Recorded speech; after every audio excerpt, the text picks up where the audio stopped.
Ang intense ng mga kaganapan ngayon sa abot kamay na pangarap sapagkat manginginig sa galit si Doc Robert sa mga malalaman niya tungkol sa totoong pagkatao ni Eric.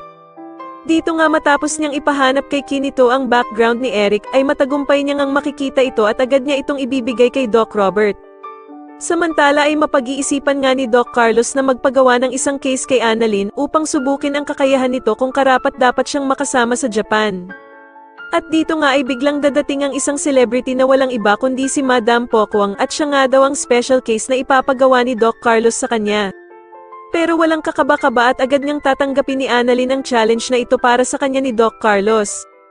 Sa kabilang banda naman ay tuluyan nang lalabas ang totoong pakay ng mag-amang Eric at Justin kung bakit nila tinanggap ang alok ni Giselle na magtrabaho sila sa Apex. Sasabihin nga ni Eric kay Justin na eto na nga daw ang tamang panahon para maagaw nila ang Apex sa pagmamay-ari ng mga tanyag. Sasagutin naman siya ni Justin na patuloy pa din nga daw talagang gumagawa ng mali at masamang desisyon ang ina niyang si Giselle dahil nga daw sa pagpapapasok nito sa kanilang mag-ama. Samantala ay magkakaroon naman ng hadlang sa masasamang mga plano nilang mag-ama dahil sa may biglangang bata na susulpot sa kanila para magbigay konsensya sa mga masamang binabalak nila. Ang batang ito nga ay si Andoy na magpapabago at magpapalambot sa puso ni Justin at dito nga ay kaya niya nga ding mapalapit si Justin sa ina nitong sa Giselle sa pamamagitan lamang ng kanyang salita.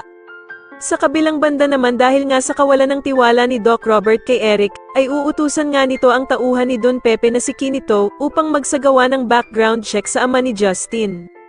At dito nga ay agad namang kikilos si Kinito upang alamin ang totoong pagkatao ni Eric. Sa tingin niyo magtagumpay kaya ang binabalak ng mag-amang Eric at Justin sa plano nilang pag-agaw ng Apex sa mga tanyag, mas lalo na nga talagang nagiging exciting ang mga susunod na kaganapan kaya naman ay mas lalo pa nating abangan ang mas lalong gumigandang abot kamay na pangarap. Maraming salamat po sa inyong panonood at sana po ay ma-subscribe niyo ako. Maraming salamat po.